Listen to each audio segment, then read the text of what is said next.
Okay. All right. Feeling good? Feeling great. Yeah. All right, How are you? Bunch of cunts.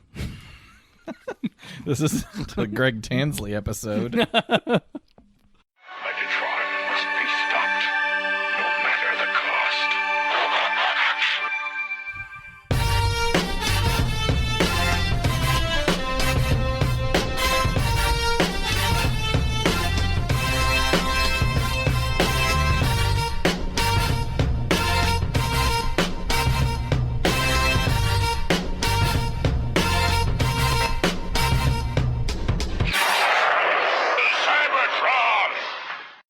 Hello, friends, and welcome to the Autopod Decepticast. You know, friends and neighbors, all are welcome.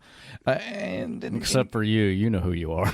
if you're new to this thing, this is a bi-weekly podcast that delivers an episode-by-episode breakdown of the original G1 series. And by G1 series, we're talking about Transformers. This is our episode number 156. We're going to be covering the season 2 episode number 49 of the Transformers series, Sea Change. And before we get into it, I just want to tell you a little story about how we got started in this podcasting game. You see, I was a beautiful 16-year-old mermaid princess, but I was unsatisfied with my magical underwater world. No, I was all about that bipedal life, son. I was always sneaking away, stealing human fork combs and shit. Well, I convinced a couple of my fishy friends to sneak away with me to see the handsome Prince Caleb's birthday party. I gotta tell you, I fell in love right away.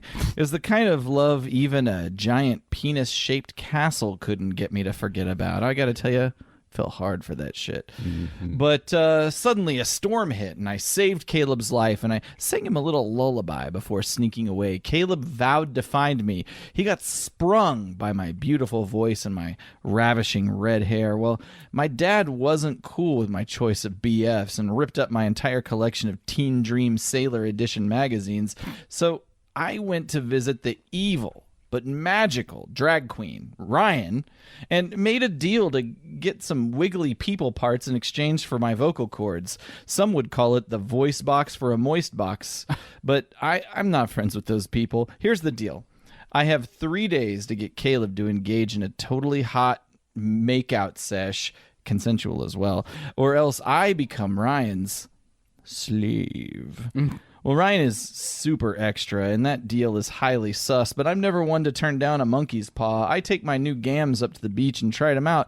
I catch up with Prince Caleb, and even though he didn't recognize me from earlier, and we couldn't communicate very well from my lack of speaking ability, we still almost hooked up. But I was biologically clock-blocked by Ryan's minions. Then, to make matters worse, Ryan turned himself into a top-tier Instagram thottie, and she used my voice to holla at my boy Prince Eric. Well, Prince Caleb, I mean. Good Lord. It's falling apart. Ryan used my sing-song skills to spin my sweet Prince Caleb into a full-scale simp. They even were going to get Will Smith and Kevin James. What? Hitched! I crashed the wedding with some of my crustaceous colleagues, and I smashed too close to the sun. smashed Ryan's necklace, which released my voice powers and Ryan's hold on Caleb, the sweet Prince Caleb, who now remembers me as the diva that saved his life. But right before we could open up our own Pornhub community page, the sun set and my legs were turned back into flippers. Ryan took me for his slave, but my dad got back involved, exchanged my freedom for his own servitude. Ryan took all power over the ocean. There was some attempted murder, some Stay Puft style, now I'm a giant action. But the short of it is that my boo Prince Caleb rammed a boat into Ryan's Tookus, straight up LJN NES Jaws style. Ryan dropped to the deep, and I gave Caleb an old-fashioned Hans Christian handy, son. Wow. Control S save. That's gold. Oh, you done? Okay, I'm Ryan. Hey, I'm Caleb. I've got a little mermaid trivia for you. Okay. It's totally basic to know that Ursula was based on the drag performer Divine. However, Joan Collins was the original inspiration for that role in her Dynasty Alexis Carrington role. Also, the role of Ursula was originally written with B. Arthur in mind. That would have been a wild difference. A voice actor. But Ma! she declined. Another little bit of trivia. Jim Carrey auditioned for the role of Prince Eric. What the fuck? I know. That's off-brand. That's really outside your wheelhouse. Bill Maher and Michael Richards auditioned for the voice of Scuttle. I don't. Okay. That's the my the Bill Maher. seagull. Yeah. Ultimately, that seagull was voiced by Buddy Hackett. This was the last Disney movie to use traditionally hand-painted cells. The very next movie, Rescuers Down Under, was colored digitally. And here's a few differences between The Little Mermaid Oh, I was wondering if you were going to get screen into this. edition and book edition. In the book, Ariel falls in love with Eric from the first time she sees him and changes herself in order to suit the needs of a man. The book version was more brutal and just vowed to marry a man. Her goal was to gain an immortal soul, and if she didn't end up marrying a human, she would only live till 300. And then when they die, they turn into sea foam. It's true. The book equivalent to Ursula is simply named the Sea Witch. She isn't exactly a lovely lady, given the fact that she lives on the bones of drowned sailors, but she does have the same kind of evil heart as Ursula, but she just pretty much sits back and helps Ariel get on with it. There's not like a deal that gives her personal gain. By the way, this is all from Screen Rant. As such, the film shows that Ariel's acquisition of legs doesn't hurt. Her voice is stored inside a shell, and if she fails, the witch owns her. In the book, Ariel having legs is incredibly painful, and she just cuts her tongue out. On top of that, Not only you say painful, but it says in the book that it feels like she's walking on razor blades. on It's top, horrifying. if she fails in her mission, she just dies right there and then. Her plan does fail, but the Little Mermaid finds a way to avoid death. Apparently, the way to do that is to murder the prince, and all of her sisters give up a lock of hair, which magically turns into a knife that she wants to use to kill Prince Eric. And then she ultimately can't bring herself to kill the prince, so she throws the knife and herself in the sea, effectively killing herself and then turning into sea foam. The sea foam. Any other differences? No, the one sure that just there are stuck out in my plenty more. mind was the walking on razor blades. When I learned that just really was very visceral image. Don't forget the body language. Is that, That's Ursula. When she's trying to convince, she's like, "You don't need a voice." Ursula is awesome, though. That's one Yeah. of my favorite Disney villains. Questionable whether she's a villain. Go on. You can't just say that. I mean, she didn't go to, the Little Mermaid. She came to her. You're right. This is just capitalism at play, which I know you are a big fan All of. right, yeah. She's a Jeff Bezos of the sea. Any other Guess banter? what's fun? He's about to become the world's first trillionaire, which should be an executable offense. When is that projected? I don't know. I couldn't read the article. I just saw that headline. I did see another thing where somebody was like, some idiot who was like, "Oh, if Jeff Bezos and Bill Gates can't keep their wives happy, what chance do you have?" And it's like, I'm not evil. So there's the difference So I'll keep her plenty happy. with my dick. Women like that, right? Women, When you throw a fuck into them. so well known. Here's how you know. When they push back. This is all gross.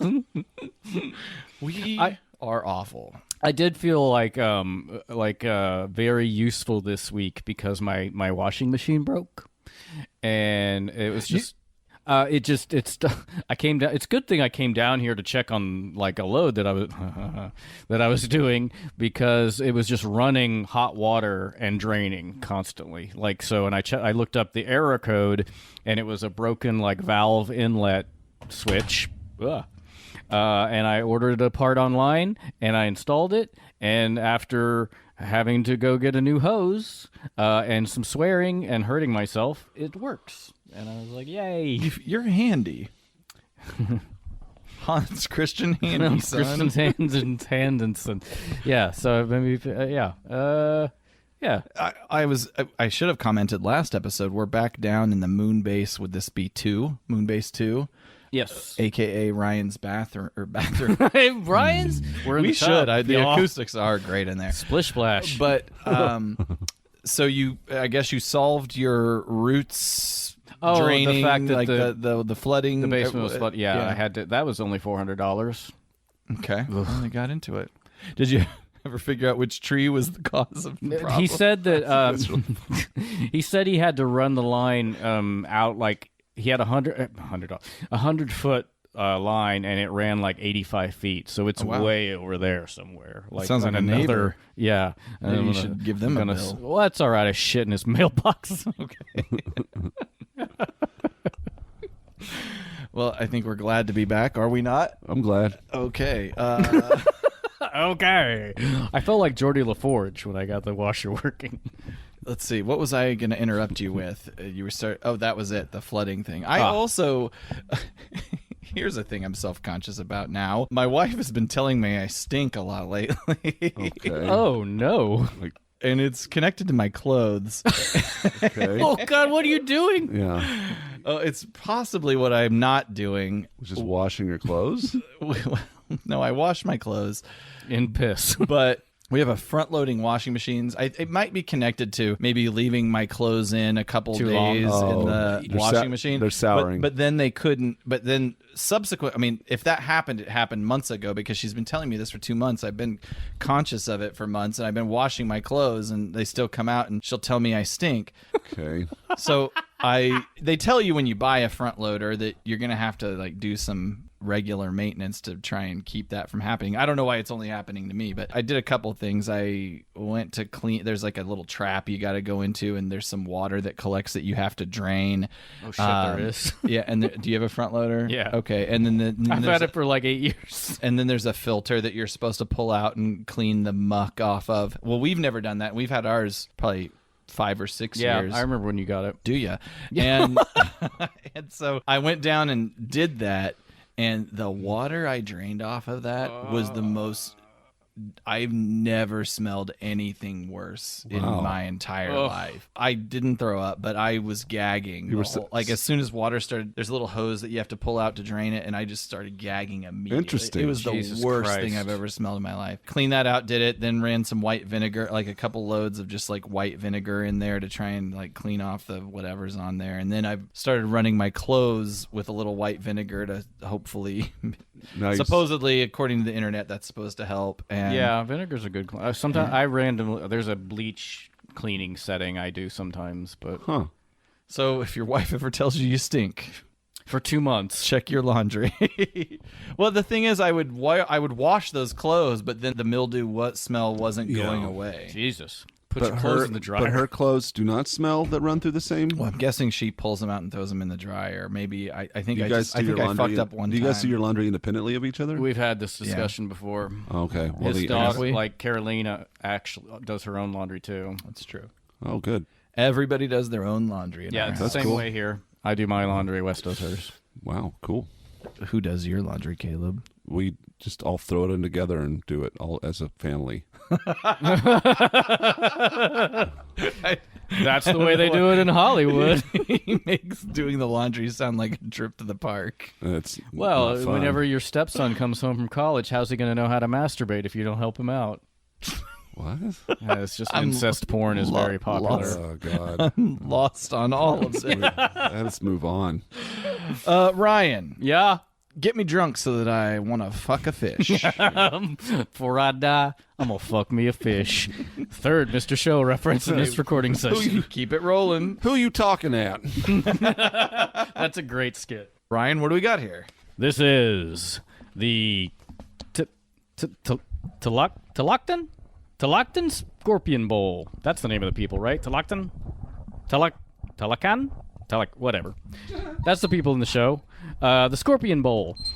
We're well into summer months by the time this episode comes out here in the Northern Hemisphere, and I think for the start of our hot bot summer, I'm going to be making a lot of tropical drinks. So to kick that off, I utilized Aaron's present that he got me of a wooden tiki punch bowl and cups to make a scorpion bowl.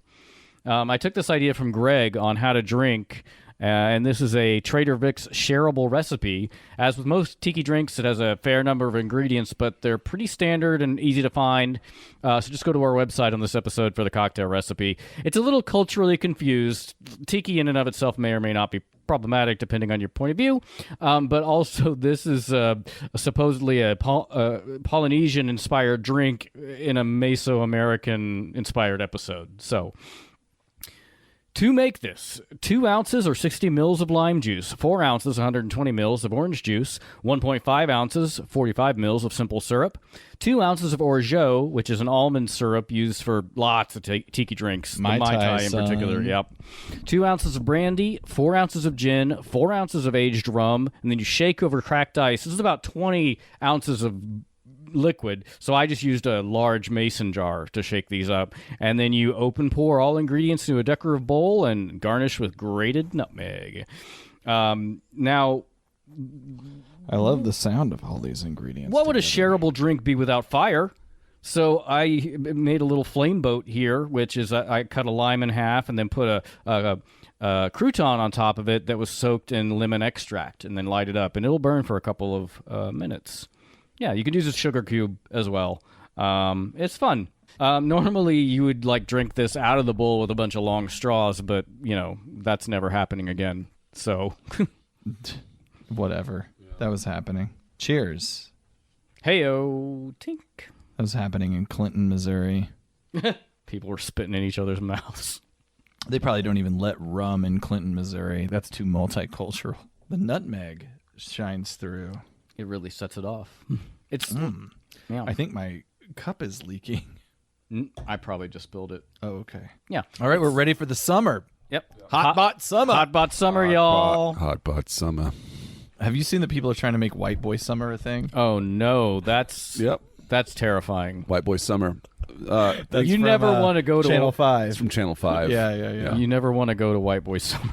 Hey, shout out to Channel 5, formerly known as All Gas No Brakes. Don't go to All Gas No Brakes. Unfollow All Gas No Brakes. But follow Refollow Channel 5. And that's where you're going to see the real shit. Yeah. I feel like Caleb these turned me onto that. cups kind of impart a taste. Yeah. You think An they do? undertaste. Yes. Is it, did Yeah. you wash I them? can taste. No. Yeah. You, Is this the dust that remains from the no pawn you can- shop I you can bought them taste. in? You can taste the wood. Yeah, they're wood. Did you not try it in the cup? No. Well, it's like Maybe I'll go get us some glasses. no. It's like it's fine. It's like eating a popsicle. You get down to that point, you can taste the wood. Yeah, that's exactly what I don't find it offensive, but it's just weird that you can taste it. But I guess I don't ever drink out of a wood cup. Right. So I don't know what I'm in for. Hot bot summer. Hot pot summer. Okay, do we have anything else? We don't have a shout out. to We go. don't have an interview. Last episode recap. A little electric spark caused some static that made all the world's electronics start acting erratic. 3 out of 5 stars. Wouldn't change a thing. This episode is apropos to pimp myself a little bit here. I'm currently working on a comic book cover for Transformers Reanimated that involves sea spray. I was lucky enough to be commissioned to do issue 24 and 25, and it's a 2-parter that involves a reimagining of Piranacon. Piranacon. We didn't ask for your plugs. I but- knew as I was writing this, you were gonna be a shithead about it. It was a little bit of bait, actually. I was like, chum yeah. for the dickhead waters. Watch this sack of shit rise to the task. Damn it. I'm so mad that I'm not playing the 4D chess that I didn't see that you saw that and just offer you a nice compliment. I'm also doing the Halloween issue, which will be a fun send up. Stay tuned. Coming out around the time we're in Baltimore. Absolutely.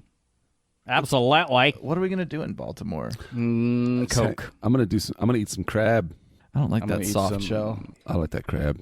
Soft shell crab? I'm not down. Oh, I like it. I've heard like- there's a really good place to eat crab in Baltimore. Oh, wow. Just the one. Yeah. Yeah, I want to get some seafood as well. Speaking of change, let's kick off episode 49, Sea Change, written by Douglas Booth and animated by Toa. This is a very creative but insane episode. A little classic scene here. Local Yeah. Navy bot Sea Spray has taken Bumblebee out on the water for a beautiful dusk water skiing excursion. Are they on a date? It really feels like it. It really does.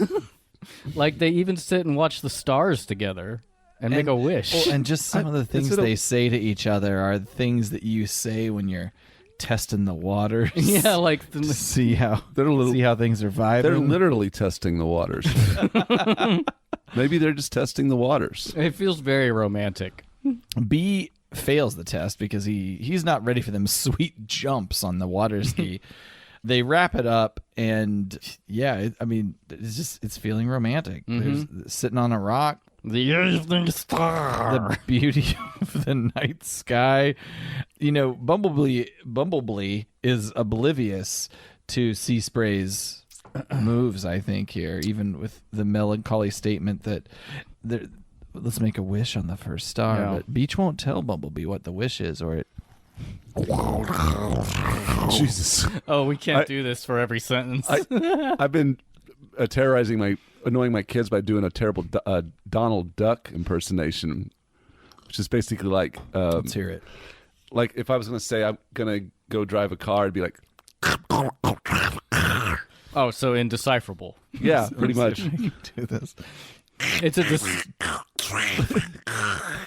it's a The car is deceptively hard. Yeah, it's difficult tough. voice to do. Why are you doing this? just to be like, Who, me? yeah. Oh, just to annoy my kids. Okay. I'm sure that they'll explore that in therapy. Yeah, probably. We zoom in on the night's first star, and we find out it's not a star at all, rather a planet called, I know you tried, Tlalticon. Yeah. Tlalticon. I have some stuff about it in script deviations, actually. It's not a nonsense word.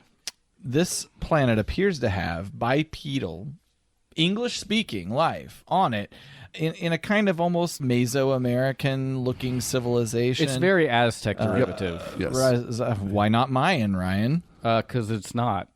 And life here is, Can we make that a unfortunately- pin? Why not Mayan, Ryan? Yes. I actually did look it up because the reason it's Aztec derivative is, well, we'll get into it, but the name of the species is a derivative of an Aztec word. Yep. Upon. Exactly. Sensitive we are. Life here is unfortunately one of bondage. It would not be a Transformers God. episode if we didn't have slaves. Slaves. These people are enslaved by Deceptitran, and being guarded by a lot of robot guards, like kind of Droids. android guards. Droids. Speaking of slaves, I rewatched. Did you guys ever watch Alien Nation while it was on TV? I liked it. Watch I a remember it bit, as little kid. bit. Little buddy cop comedy. Yeah, it was one of my favorite shows at the time. Like, and I rewatched it. It's all on Tubi. It only was one season, 22 episodes On Fox? Yeah. Wow. I thought it was They more than canceled a lot of their shows in favor of like cheaper, I think, reality shows and shit. But yeah, it's great. It was definitely a canceled too soon situation. It's Was the movie in theaters? There was an think they were- Alien Nation movie, but different people played the main characters. the original movie, yes, was in theaters. It was James Caan played the human, and Mandy Patinkin played. Well, in the movie, it's Sam Francisco. In the show, it's George Francisco. You killed my father. Prepare to die.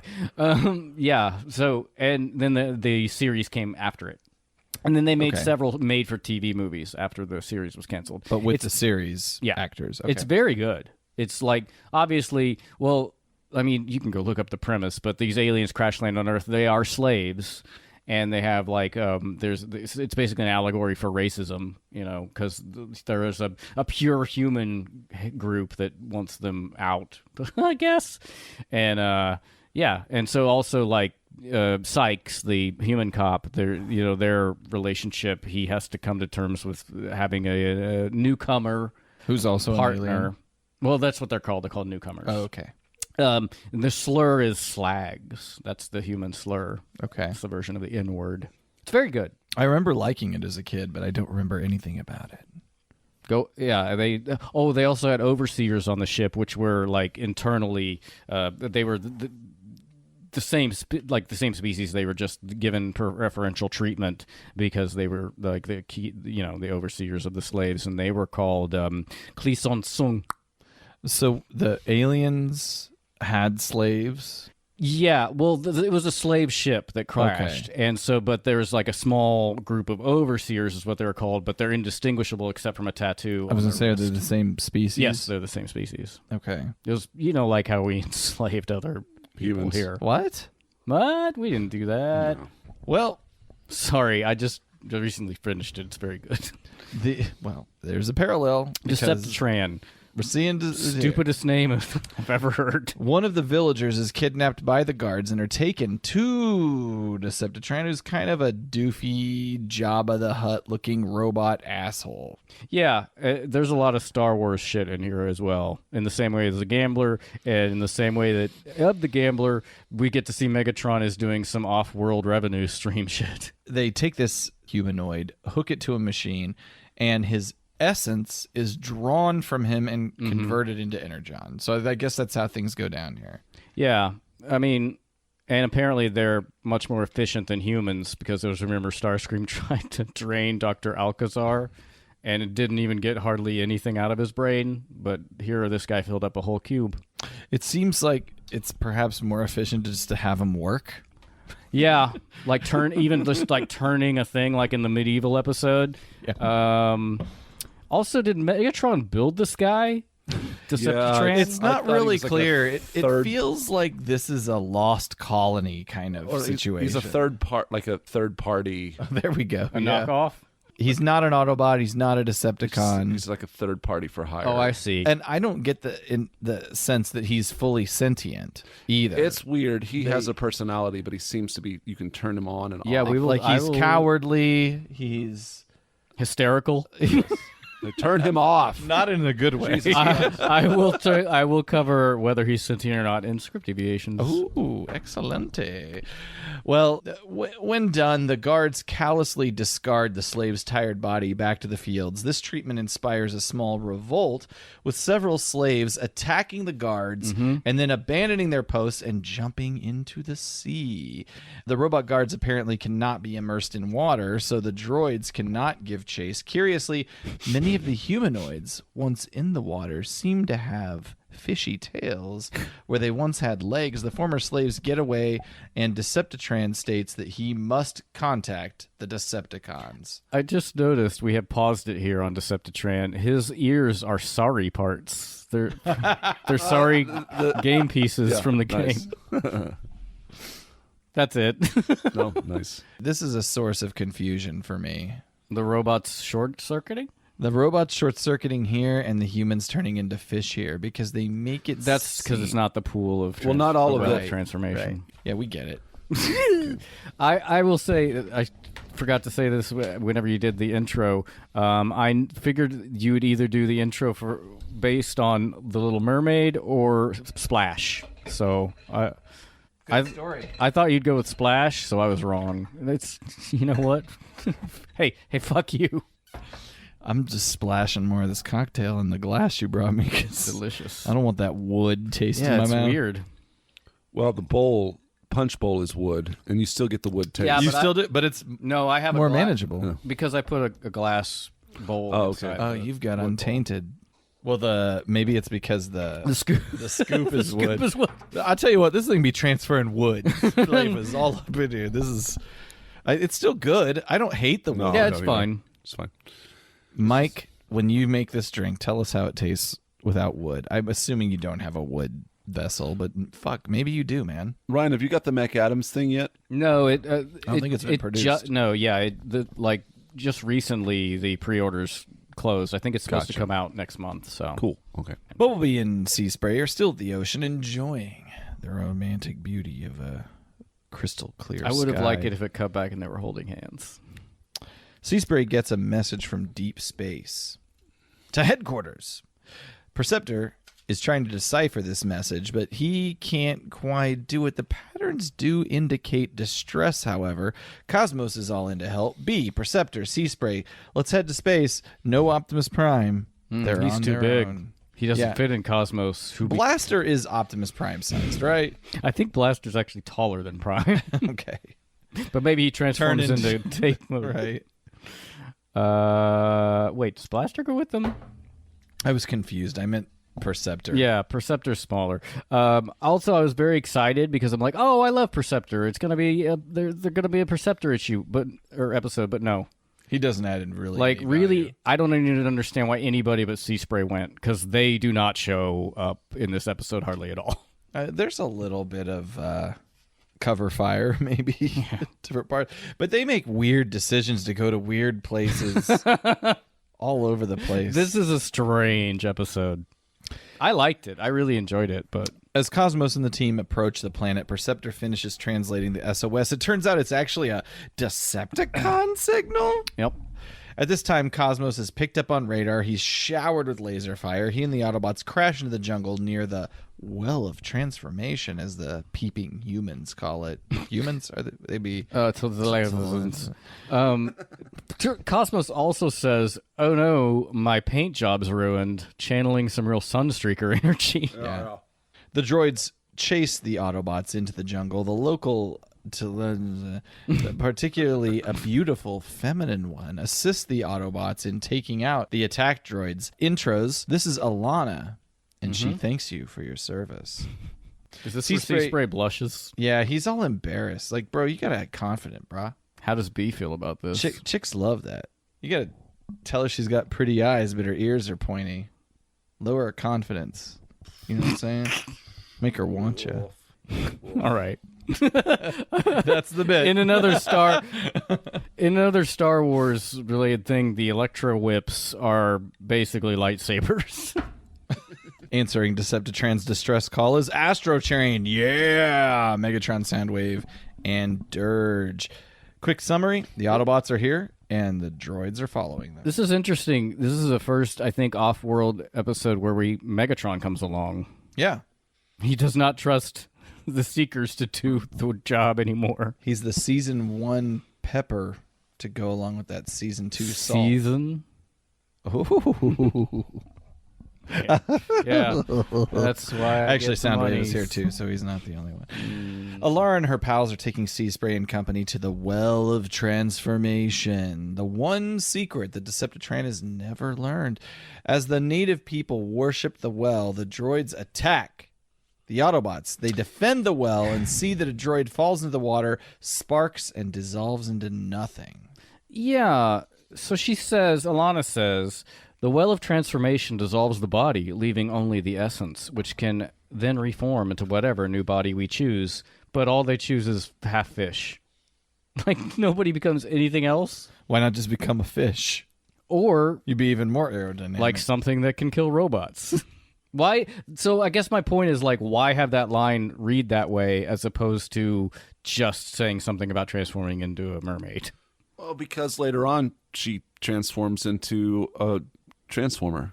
Oh, that's true. She does. And Yeah. she's cute. Yeah, so I mean that would. they've gotta Yeah, you're support right. that. You're right. But also, it's Yeah. weird that they all just decide to be half fish. It's true. They could be whatever they want, but they decide to be mer people. So I assume that this is what proves the lack of sentience of the Yes, robots that that- jump in. That's one of the points. Yeah. And that means that Sea Spray has a soul. We're Yes, getting ahead that of is ourselves. another point. Yeah, that's in there. Yeah, or just like, why not become like a dragon or like a suicide bomber? Maybe it has to. Maybe it has to do with the size. Maybe their mass has to be similar. little dragon.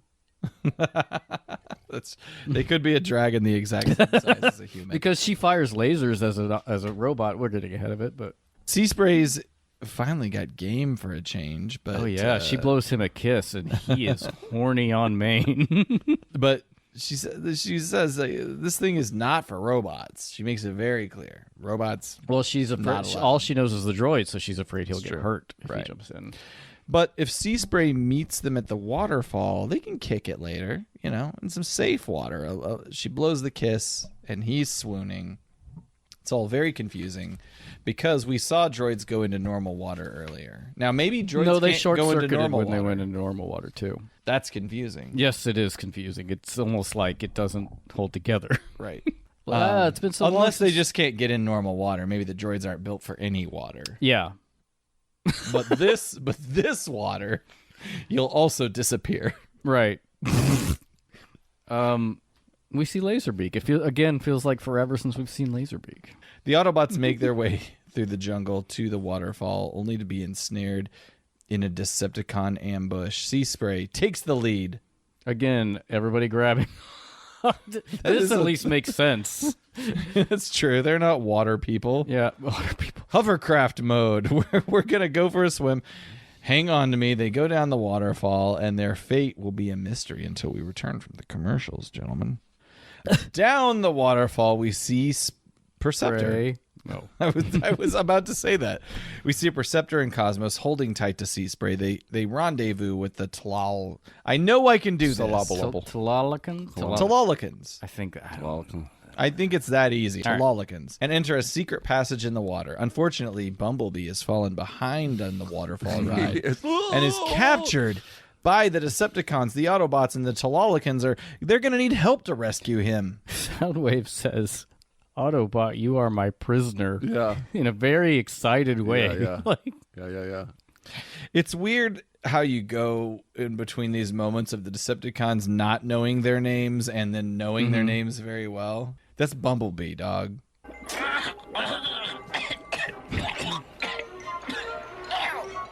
Autobot, you are my prisoner. Nice. I don't know, I like it. It's made me laugh. Anyway, that's it. The Autobots and the Talolicons, they swim. Alana reveals the undersea world that remains hidden from the Decepticons. And we're introduced to Lord Trident. They meet its leader. Is that her dad? That's Ariel's they make dad. Oh, are you saying that's Alana's dad? Is that Alana's dad? Are we? To It's believe not that- clear. That connection. I don't think it's clear. I don't remember. I like the extension cord that comes out of that throne. The leader of this undersea world is happy to see them, but is nervous about the location of their world being revealed. A strike force is assembled. Time to go get B. Get the strap. Get the C4. We're going to drop some Talolicons at the cave. Bombs are set. Boom! This is some serious rebellion shit going on. Yeah, in another Star Wars thing, they call the Talolicans rebels, and they call it the rebellion. You can call it a rebellion, but can you really call them rebels? If you are, Well- I guess, calling Confederates rebels, but if you are enslaved, like that would be like calling slaves rebels. Like, of course, Yeah. they're rebels. Yeah. I mean, it's propaganda. Of course. Maybe there are some Talolicons on this planet who are overseers? pro Decepticon, perhaps. I don't know. But they got some serious sort of left-wing terrorism shit Yeah, they going have on some here. weather underground bombs. Yeah. All right. Well, Bill Ayers. Hey, shout out to Bill Ayers. Do you remember? That's a 2008 callback, son. You remember Bill Ayers? He's weather underground guy. The right wing tried to connect Obama to Bill Ayers and say Obama's a terrorist sympathizer. Oh man, what a great couple of decades it's been. The rebels storm the beach. They blast the droids. Megatron is more than happy to engage at this point. Bumblebee transmits a homing beam. Sea Spray and Alana head towards Bumblebee while the rest of the team engage the Decepticons. Sea Spray and Alana enter the temple, free Bumblebee right in front of Deceptitran. He sends a laser beak after them, and he dives deep to follow Bumblebee and the Guardians. Nice use of the hovercraft to go from water to land. Yep. The whole reason for Sea Spray to exist is this episode. When else you need a hovercraft? I mean, Earth's mostly water. Oh, that's another thing about Alien Nation. Seawater was like acid to the newcomers. Oh, wow. Oh my God, we gotta play this. This guy. It's pretty weird. Deceptitran is very disheveled. Yeah, they attack and get rescue B, and then shoot one of his arms off Yeah. in the process. He's flipping out, man. Droids, follow them! Then they barged right in like mechanical barbarians. Calm down, Deceptitran! But it was awful. Just Somebody's going to have to reprogram this hysterical piece of machinery! Love that line. Someone's gonna have to reprogram this hysterical piece of machinery. Yeah, he straight up shuts Deceptitran off. I would too. I like It's pretty. It's in some ways more annoying than Crimsy. Yeah. It was awful. I hate him. Yeah, it's pretty bad. And I'm probably also biased by his. I don't like how he looks either. So to just see him flailing about, it triggers me. I don't like it. Oh man. Laserbeak is still out there. He's on the verge of discovering the secret of the Tlalicans. Sea Spray is going to defend the entrance to the well of transformation while the Tlalicans enter, transform, and swim away. I gotta say the animation in this one's not very good. For Toei. Yeah, especially the laser blasts are garbage. They don't even do that zigzag cool thing. They got a lot of work to do, Ryan. Yeah. Cut them some slack. All alone together, Sea Spray and Alana have an awkward conversation. He wants to jump into this spring here, and will he die if he enters? Isn't he a machine? Is that how you think of me? Some passive-aggressive shit going on. It's pretty existential. He says maybe that's all I am, a bunch of transistors and bolts. I like it. I like it. It is interesting if you are a robot, a robotic life form, and you meet these humanoid life forms. You've been around Earth all this time. How do you know which one is true life? Yeah. Do Transformers have souls? Yeah, I would say yes, they do. right, but yeah, that's another thing we touch on in script deviations about whether that's why he doesn't get exploded when he goes in there, and also that's kind of what later would become the spark is basically their soul. But Well, now we don't need to do it. we'll do it. Episode over. We'll do it all. Sea Spray believes he must be more than just a bunch of gears and circuits. To Alana's horror, he tests that faith by entering the well. And we go to commercial. What is the soul? What makes us human? Oh, God. Why do we exist? Oh, God. Yes.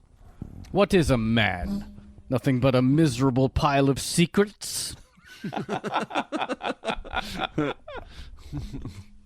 We come back Those transitions from are commercial so cool. and the foam that makes up the chemicals that were Sea Spray's body moments ago just disperse among the pond, and Sea Spray is dead. Oh, Jesus. what a world!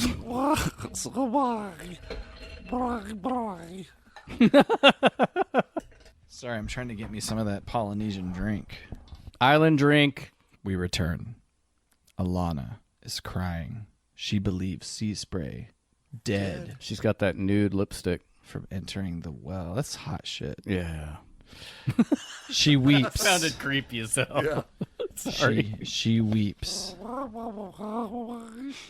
I did love you.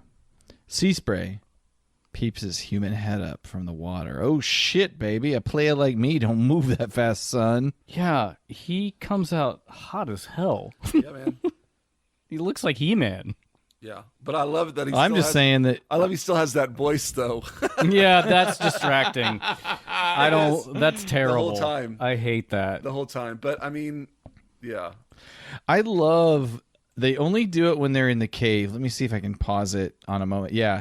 I love these ink splashy backgrounds they do. Oh, yeah. It's almost like Jack Kirby style. It feels like very creep show also. If you remember, like in that, which is meant to be a comic book, but yeah, it's just super high contrast. yeah, it's very cool. Cave texture.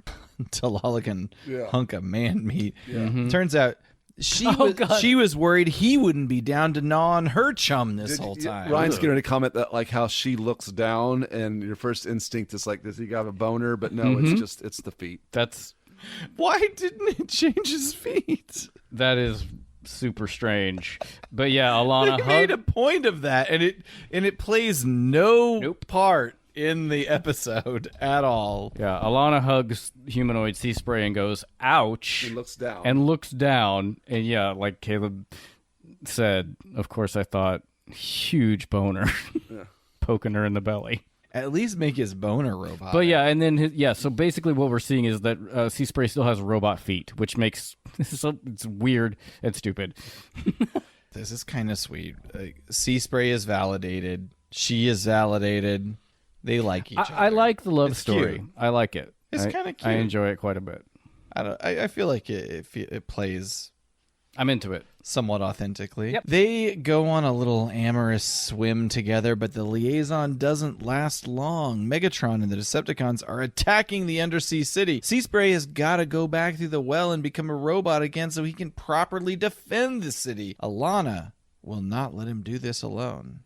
Is this the city from Abyss? I should have done Abyss. That would have been a good intro. I think you did a good job. Pew, pew, pew, pew, God, pew. those lasers are garbage. They're so bad. And like every glowing thing in this episode is misaligned. It never lines up with what's supposed to be glowing. Yeah. It's like they animated it in like a day. Maybe they did. Maybe they're in a fucking hurry. I like the idea that he's super handsome, but she just can't make out with him because of the voice. Terrible, terrible. She's like, voice. shh, shh, shh, shh. Oh, sweetie, don't talk. How many ladies out there? How many of you have had some super cute boys in your? Don't talk like this. I don't know. Okay, yeah, there we go. So this is what I was waiting for. Merman, Sea Spray, and Alana go back to the well of transformation, and they're chased by Rumble. It's pretty funny. And yeah, it is very funny. They want to exit the well, but I guess when you exit the well, you have the same ability to Change yourself. She does some Jedi mind trick. She really shit gets in Rumble's on head. Rumble and she basically manipulates him into thinking about a tree. So, She says- so that he can morph into a tree. She said, I don't know. It's so weird. But We can she's play like, it. because Rumble is like, what is happening to me when they're transforming? And she goes, think of a tree. It's your only hope to avoid oblivion. It's pretty smart Yeah. because he'd be disoriented. He's kind of a Dumbo anyway. He's very dumb. Rumble, his intelligence score has got to be like of a tree. like 2. It's your only This is more of chance. that Jack A Kirby big high contrast. tree with big roots and spreading branches. Otherwise, you'll never escape total oblivion. Okay, I'm trying. That was close. Hey, wait a minute. I like how he's part Rumble when you zoom in. Sea Spray. You mean that overgrown fish was you? This is cheating. Let me go. Oh, man. And then Alana is a fucking hot-ass robot. I like how she keeps some of the accoutrements of her Aztec culture. Mm-hmm. The feathers on top of her head as well. Yeah. And Sea Spray is back in robot mode, and Alana has also taken. Yeah, she's made herself into a robot to fight the Decepticons, but also to fuck. They have also taken on seafaring modes, Mm-hmm. and they lead an attack on Deceptitran's mainland base. Her alt mode is like a Viking boat Yes. with lasers. So you think she's hot, right? Oh yeah, she's super cute. I'll kiss her. But that's Sea Spray's girl. I'm gonna cuck him.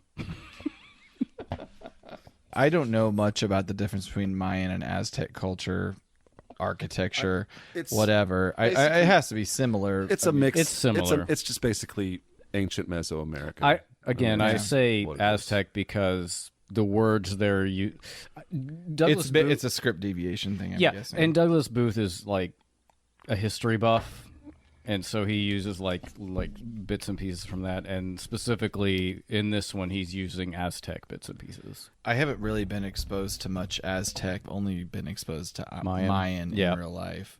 We've been to Mexico, y'all, Together, we Yes. three Yes. kings. We have. of Orient are. And we're all, well, except for Caleb, we're all divorced from the women that we went on that trip with. There's still time. Hey, Caleb, you're still married. Yeah. High five. Yeah. Everyone. We swapped. Everyone's Swapped? Everyone needs. I To make, didn't know about that part. everyone needs to make the decisions that they need to make for their own well-being. And Bumper sticker Caleb comes through in the clutch. Mine and Ryan. Oh, yeah. I forget. Well, doesn't matter. Spray and Alana lead this sea-based assault on the droids. Deceptitran is very upset that his city is under attack. He contacts Megatron. Help! While Megatron cares nothing for Deceptitran, he still wants that energon. You know what I'm saying? That's You know what I'm saying? That's his motivation. That's why he's here. I like this episode. I like the design of the humanoid characters. Mm-hmm. Again, we have humans that are. We didn't mention this, but they are Cybertronian sized. Yes. And where's Spike during all this? I mean, if Spike Maybe were he's here, actually going to school. if Spike were here, he would totally try to cut He would. Sea Spray. Oh, having sex with a giant woman, wouldn't it? R. Crumb. I was going to make that comment. Are you an R. Crummer? I have said this numerous times. Do you take your sexual attractions from R. Crumb? I don't take it from him. But I've said this several times. I used to have. There's an appeal for me for climbing a large woman. But like the whole I feel like that's an artistic joke.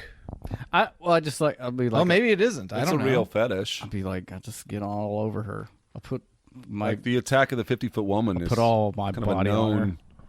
Yeah, Attack of the 50-Foot Woman is kind of a known turn on for It's people. like a fetish. Like Yes. a spider monkey. Definitely is. Well, I mean, you're Little. no. Oh, I wonder how tall R. Crumb was. Okay. I feel like he was fairly tall. He liked women of a certain physique. He was very into the curvy, thick, buxom woman. He would like draw pictures of a woman's buttocks and like he would say it's like on a shelf. He'd draw pictures of like objects sitting on the top of the buttock. A lot of his artwork, when it comes to African American people, Oh, was super Not good. Sambo aesthetic. I feel like he was being ironic. Irony is not a thing that the modern world can tolerate. I have to believe that when he's drawing a tribal Sambo, that he's not being racist, that it's a commentary on racism in general. But it's just so saturated in his work. It's hard. It can be hard to look at. yeah. I mean, I don't know because I don't know. I don't remember. I haven't read that stuff in a long time, so but I think he's making a commentary on the Sambo aesthetic. But Maybe- it's just here- everywhere. well, here's my thing. If he is, maybe, but like also there are no examples of him not doing that. Like there are no African American characters where they're not looking like that. You might be right. Yeah, That's what I think. because it's shocking.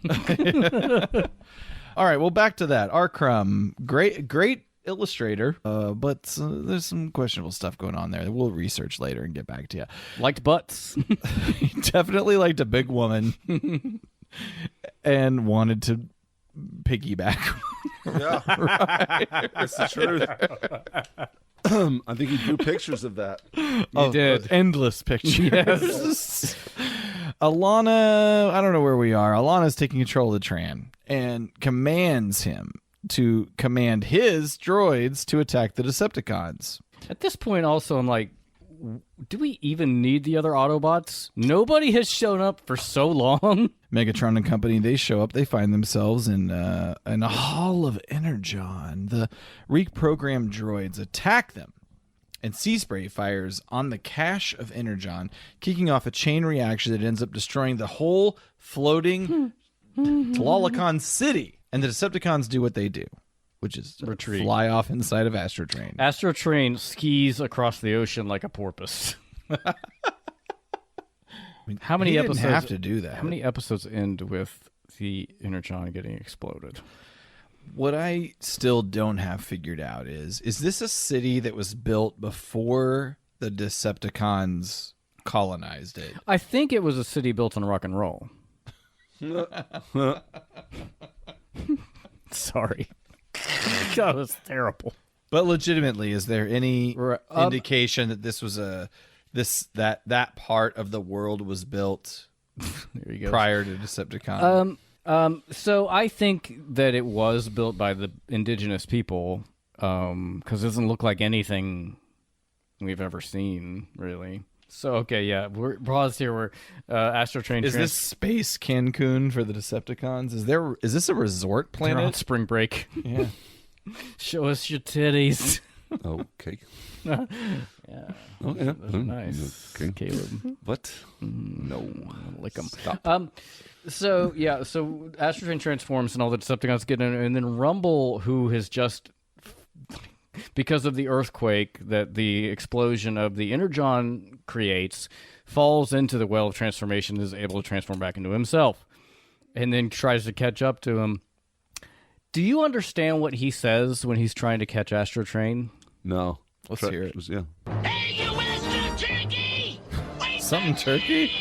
Hey, you astro-turkey. Caleb nailed it, but I couldn't figure it out until I looked up the script. Hey, you astro-turkey! Hey, you astro-turkey. Wait Yeah, for it me. says Astro-turkey, but to me, at first, it sounded like, what did I write here? Wellstrom is what I heard. Oh, he's very good with the vocabulary, of course.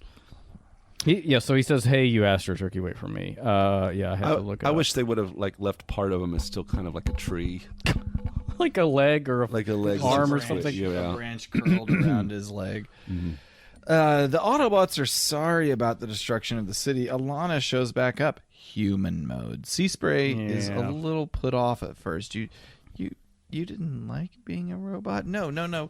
It's not that, Sea Spray. She just wants to be herself. And just because you're a robot and I'm a flesh creature, that doesn't mean we can't bone. The key is we can both consent, and consent they do, off into the twinkling twilight. Oh, I think this is a very progressive episode. I really like the love story between them. I think it's cute, and it makes me feel good. What Alana says to Sea Spray is, we don't have to be the same outside to share the There same you feeling inside. There you go. Which is, I liked that a lot. Yeah. All right, that's the end of the episode. And I think I might just be a sucker for a love story. Sure. Well, That's a good one. it does feel like they fall in love a little. Yeah, no, totally. quickly. Like it feels organic and works. It's pretty deep. No, too. I was going the opposite. I was feeling like it's like they just met each other. Well, there's a lot of that in Sea like Spray seems thirsty, so That's it true. makes sense that he would fall in love really quickly. I don't know why she would. I am positive Alana has options. Yeah, and that's I mean, you can make that complaint about a lot of things of like in movies and TV. How do you and I have this this question in some of my fiction that I write. Like, how do you portray that someone falls in love, and that it makes sense, quote unquote? But I don't know that there's a way to do that. But I guess I'm trying to figure out what is the moment that would have done that for her. He's an okay Maybe dude. it's like whenever But here's what it is. It's like whenever a new girl comes to your school, and she's different and interesting, and she's had a different experience. Well, that's pretty shallow. Why? That's why you fall in love with her? No, just because she's she has different experiences. She's someone you haven't known since you were 6 years old, and it's and so you find them interesting, and then you develop feelings for them. Okay, well, maybe the finding them interesting is a good entry point, but then you get to hear their voice. Well, the voice does not help. Yeah. I think for the sake of a 22-minute episode, it's okay to have. Yeah, love. it seems. It's okay to have. It's okay to have love. What was the thing that Sea Spray did that would make him stand out in such a way? You didn't see the part that- where he went down on her? Oh God, that The didn't Sea help Spray can eat situation that at all. portion. Okay, well. Oh, yeah, come in my mouth. Okay, well, let's ruin that whole thing. I don't mind a squirt. Yep. It's even going, Yeah. getting worse. All right. He can breathe underwater. Okay, so X-Transbot's Neptune, that is a third-party version of Sea Spray, but regarded by many as the best masterpiece version of Sea Spray. It is not the one I owned. I never bought it. I should have. It does look like a cool figure, but one of the things that's neat about it is that it comes with accessories, including water skis that fit on the OG masterpiece Bumblebee so that you can reenact the water ski, the romantic water ski In your scene, bathtub. if that is your choice. That's fun. I just traded out. I own 2 sea sprays, but I'm trying to sell one of them. This is the one I have. Let's see. Fans, toys, sea spray. He doesn't have as many accessories, but I like the look of him better. Nobody cares. Let's move on. Okay. What'd you do? I did your thing. Knocked over the clipboard for the 18th time. I want to have more of your punch, but I've had 4 servings, so I guess I'll go back to my Seagrams. As far as new voice actors, new characters, most of the Talalicons are played by your standard Transformers players. You got Paul Eating, Michael McConaughey, even Peter Cullen got in. Extra $50 for the session. I think he had one line.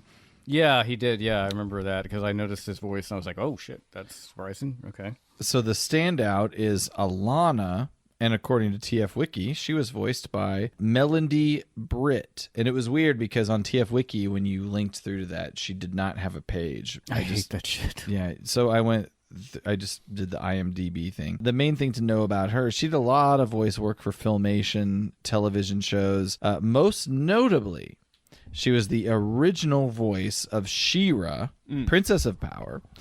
She did lots of work dating back to the 1970s with guest spots on shows such as Kojak, Tony Randall, Starsky and Hutch, The Rockford Files, Love Boat, and tons of voiceover work as well. New Adventures of Batman. Do you guys remember this? I have a memory of the Plastic Man comedy adventure show. Yeah.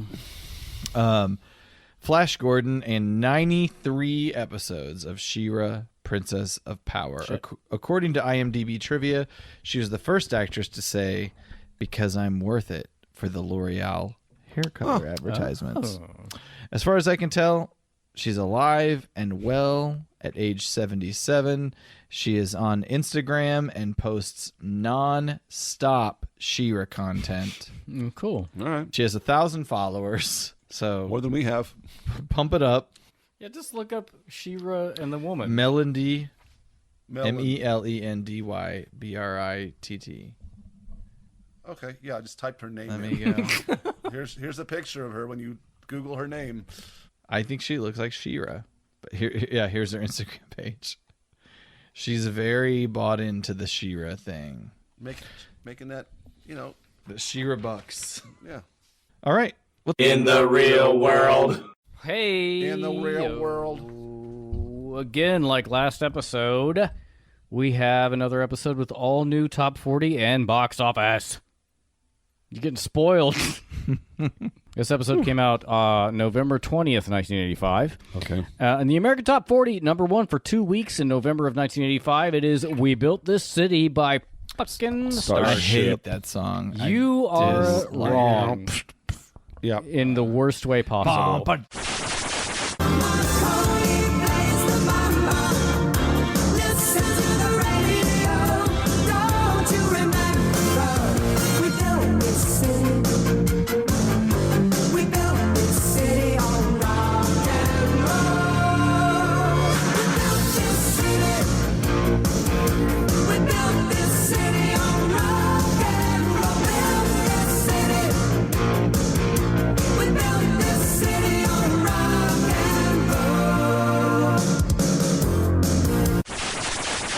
Well, it's just It's a good example of Jefferson Airplane went from their hippiness and they had to That's kinda a great song. go with the hippiness times. to the dippiness. Yep. I love the description of this song the yuppiness. on Wikipedia. What exists of a narrative in the song consists of an argument between the singers and an unidentified you, presumably a music industry executive who is marginalizing the band and ripping them off by, quote, playing corporation games, unquote. This makes me hate them even more. This whole narrative gone. It's just a description of what the song's about. Yeah. I love this song. In response to this injustice, the singers remind the villain of their importance and fame, as well as the importance of radio as a music distribution medium. And this is funny, Aaron, that you don't like this song because I love it. I think it's just bubblegum pop fun. But you, as a hater, are in the same group which was like there was a huge backlash against it, and the song shows up on a bunch of worst song lists, which just seems like people who don't like fun.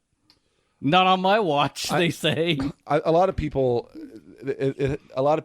compare it to Jefferson Airplane, and how they kind of rebrand. I think that it's probably the juxtaposition. Yeah, it's like they totally sold out. Kind of. I mean, deal. they were sold out. I mean, yes, I'm sure they made $1 million as Jefferson Airplane. I'm not saying that their criticism is justified. I'm just saying that that's kind of the juxtaposition is they get a lot of negativity. Because I guess I don't really know anything about Jefferson Airplane. I just like this song. I'm not dogging that. I'm just saying that's why there's some backlash. The song in isolation is a fine power pop rock anthem, but it's just that the band that made it was this super hippie psychedelic rock. White Rabbit. Yeah, that's the say. I don't know what changes in the lineup made them go from being Jefferson Airplane but a lot of people did that. I mean, a lot of musicians did that, and so I think that people still like it. Really doesn't matter. It doesn't. They got to make. Is this like people who they got to make some money? Is this keep like it moving? People who hate Wings because of the Beatles? Yeah, actually, that would probably be. Except accurate. aren't most all the people from Jefferson Airplane in? I think so. I know. Starship. Isn't it? Is it Starship or Jefferson Starship? But it's a similar. It's just Starship. It's a similar thing, though. It's like you're not what I held most dear originally. It's how probably dare you betray, stupid to criticize it no matter what. No, because it's stupid. just art. When you're Commercial art. When you're a band, you have to change and move on. And I mean, they can't make White Rabbit forever. No, you don't want. They can't make Somebody to Love. You don't want. 1985. You do not want to hear White Rabbit 85. Oh man! Yeah. But it is weird to just be like, maybe they weren't the face of 1960s social justice, and they were just making pop songs inspired by the sound of the era. I don't know their music that well. I don't think of them as a social justice band in the same way you might think of other 1960s, but also that's 1970s exhausting. bands. Like you can't live your life that way forever. No, of course you can't. But it could be they were just always just wanting to make music and money. To some extent, they didn't ever have to necessarily. And as far as I know, all they rapped about was acid. I'm glad that the Transformers that they didn't go down that path. And That's get right. rebranded. Yep. I'm Transformers glad stayed true to pure. the game. Yeah. Number one at the box office is a wild entry, y'all. Number one at the theater this week was an American teen vampire horror sex comedy called Once Bitten. Sounds like right down your alley. Yeah. Do you guys know this movie? No. No, son. It stars Jim Carrey in his first major role as Mark Kendall, a virginal high school student seduced in a Hollywood nightclub by a blonde, sexy countess played by Lauren Hutton. And she is super cute in this movie. Wow. Twist, she's a 400-year-old vampire and requires the blood of a young male virgin 3 times before Halloween each year to keep her young. Every year, man. Yeah. Sure. Well, that's the problem. Is I guess you don't have to do anything for a whole year, and then towards Halloween. That's what she does, which is really cramming it in at the last hour. Yeah. And it does not. It backfires. But also, she complains about how in this day and age, there aren't any. I don't understand why you just don't eat a baby, but because they're virgins, it doesn't go into that. But I recently rewatched this. I think it's on Tubi.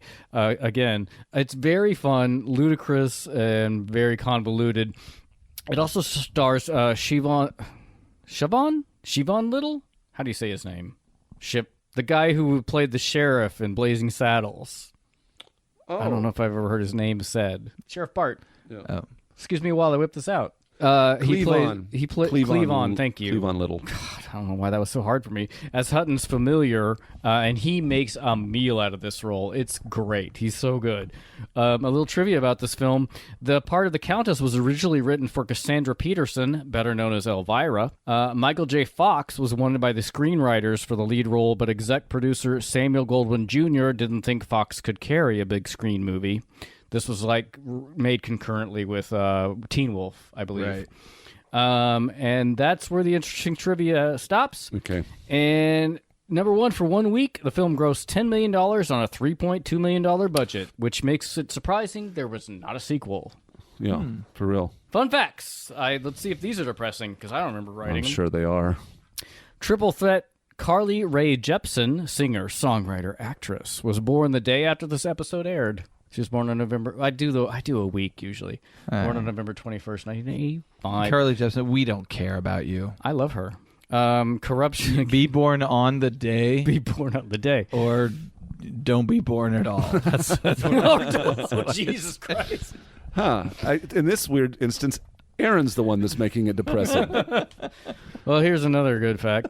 Corruption in the Philippines is emerging as a central domestic issue in Mandela's relations in Washington. It's starting to look like the family of President Ferdinand Marcos and their associates may have drained the Philippines' economy while enriching themselves and transferring billions There we abroad. go. Ryan getting us back. Yeah, Ryan, you totally redeemed yourself there. Microsoft Windows 1.0 was released on this day. Huh. Damn. That's the real world. Suck it. That's the new tagline. Yeah. Jeez, I got hostile at the end. I liked it. I need to learn more about Philippines culture. I know that Probably. well, my wife doesn't care about Philippines she culture. doesn't? I think you're putting pressure on yourself in that situation. Well, no, What are you going to gain from that? from knowing more about the Philippines. Just Because knowledge. your wife is Filipino ethnically. I just am interested. Right on. All right. I feel like Marcos was kind of an American villain of the 80s and early 90s. I don't remember much of the detail around it. The memes. Yeah, exactly. I don't know how the Filipino people look at him, and I'm sure they're Probably not favorably. I'm now. sure they're not a monolith. They have. I don't know if that dude that is the kill a drug dealer guy is still the prime minister of the country or not, but interesting country that's been influenced by the Spanish, America. A lot of people have had their hands in the Philippines. Yeah. I need to dive into the history Right on. more. I will say Sinigang. That's the shit. Probably, if I had one thing to eat for the rest of my life, it might be that. Sinigang is delicious. Yeah. And whenever it shows up on the scene, it's weird because I always get credit for eating it whenever I'm hanging out with the family, and like they're like weird. so shocked a white person would like it, but it's delicious. There's nothing remotely offensive. exotic about it. They do have things like pork blood that I would be a little bit more. I believe Jennifer resistant likes to. that. She does. The Sinagong's easy. Yeah, This is a little sour. It's a little, but it's 100%. It's a basically little like sour, a little savory, 100% delicious. Yeah, it's like a sweet and sour soup with pork and a bunch of veggies in it, and sometimes shrimp. It's delicious. All hail the Philippines. It's at least the Philippines, cuisine. thumbs up. Script deviations. While the OG script with Mr. Friedman's edits isn't available on the Google Drive I usually use, the summary is. By the way, if anybody knows where I can find the original scripts with Friedman edits besides the Google Drive that I currently use, let me know, because the next one I have is Cosmic Rust. In the Transformers script summary, it states that the Deceptitran and the droids are non-sentient Decepticon computers, which is not necessarily evident on screen, though I guess implied. Although the fact that both Rumble and Sea Spray are able to survive the well of transformation and the droids are not speaks to the fact that the Cybertronians are sentient, have an essence, and the droids don't. Yeah. From the TF Wiki, it says, the vaguely Mesoamerican aesthetic of the natives and the word Tlacan itself suggests that the planet is meant to evoke Tlalocan, the heaven in Aztec cosmology reserved for those who died by drowning or had an otherwise water-related death. Interesting. I also like the trivia. That's pretty cool, actually. Yeah, it is. Like I said, Douglas Booth is a big history buff. I also like the trivia section of TF Wiki on this episode. Number of times someone says, destroy the Autobots, 4. Quote, sorry about what happened to your city, says Sea Spray, in a hilariously avoidant use of the passive voice. What happened to it was Sea Spray blew it up. He did shoot at the Energon cubes. Toy Talk Titans return and Legend Sea Spray inner forearms have Alana's name, though spelled Alanna, engraved in ancient Autobot. Interesting. Oh, wow. That's pretty nice sweet. touch, Ryan. Yeah. I thought I was the toy guy. Turns out Not I'm today, just a piece of bitch. shit. That's script deviations. How about in the Short and sweet. rule? Rate the scheme. Nice. Caught yourself. You really just wanted to go over the real world a couple more Get times. more. There's a lot going on. Rate the scheme. I like everything off planet. Yeah, I Off-Earth. find it interesting that the Decepticons have established some off-world energon harvesting. That they seem to have forgotten about. Yes, but That means there's more of them. yes, absolutely. They've got off Cybertron off-world operations. So that would make Megatron So- is really dipping again, like his toe to alternate revenue streams. basically Earth is one of those operations in a way. Yeah. It just still doesn't make sense why he stays on Earth. They have the ability Well, to not. They could run this operation from Cybertron. That's He doesn't have the to point. stay there. We'll see what It is season 3. confusing in so much as like, oh, it looks like this planet has a bunch of natural resources the same way Earth does, and way less technology and no Autobots. Go there. Yeah, Yeah. I guess At least there weren't any electricity penises. I like how Actually, I kind of I like how they. I don't know about rating the scheme, but I like that how we just the universe is that much bigger with this episode. Yeah. So okay, we can. I'm the ghost of the iconic moment. You know, Alana as a robot. Sea Spray as a human. I wrote down sea spray looking more like he spray. All over that ass. Okay. All over that fish pussy. Get inside that cloaca. Good lord. Guys are fucking nasty. Next time on the Autopod Decepticast. There's going to be a bit of triple insurrection Ooh. in the Decepticon ranks. Uh-oh. I'm surprised you didn't put erection, like you didn't rhyme it with erection in some way. If you'd like to prove that you like us, Monetarily. you can go to our Patreon page. There's all kinds of benefits. You can read up on it. I Booty box. can't talk about it all here. You get your name mentioned on the episode. You get a booty box full of awesome merch. We'll send you some thank you cards. You get to be fair, we'll mention your name if you. You get to have regard us at side all. dialogue with us true. on the Patreon website. It's a true benefit indeed. Yeah. But, if you're not into that, but you like merchandise, you check out the Yeah. APDC store at autopoddecepticast.com/store. We got cool stuff on there. I think I've got several t-shirt ideas. I just got to get to it. Oh, no. Yep. We We need to make some stuff. The booty box will be in progress soon. Maybe t-shirt will be involved in that. Look for that early fall. Other than that, please, guessing. God, man, we did not 2022. pump that up with any degree of confidence. Please continue listening. Tell your pals, tell your enemies. AutopoddDecepticast.com. Listen to us on iTunes, iTunes. Listen to us on iTunes. Apple Podcasts, Popple poo poos. Stitcher, Spotify. Tuned in. Why don't you leave a review? As 5 stars, As please. Ryan used to say, but he quit saying. It really helps. Yeah, I did quit saying it because I don't know if it does. Actually, it does help, as you've said, whether you like us or hate us. So even if It's you true. hate us, log in and give us that 1-star review. 1 or 5 star. 5. Don't give us one. Nothing less than 5 stars because it looks bad. But What? I'm just saying, why give 4 or 3 or 2? Go one way or the other. Yeah, Give 5 I or see. 1. Have conviction in your no Make a one give us decision. 5. But it is regarded as engagement no matter what stars. All right, you I give love us. you, everybody. Have a Yeah. great week. Bye, Fuck. guys. Bye. Bye-bye. Bye.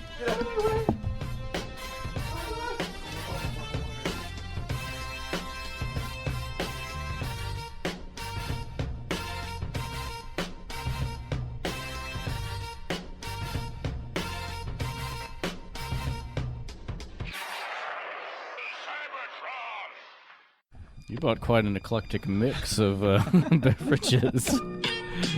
Seagram's Escapes Spiked Jamaican Me Happy lemon, strawberry, watermelon, and guava flavors. The combo that we were all asking for. Is this Childish Gambino? This is Redbone, Yeah. but twist. Daylight. I wake up feeling like you won't play right. I used to know, but now that shit don't feel right. It made me put away my pride. So long. Autopod Decepticast is sponsored by Bezos.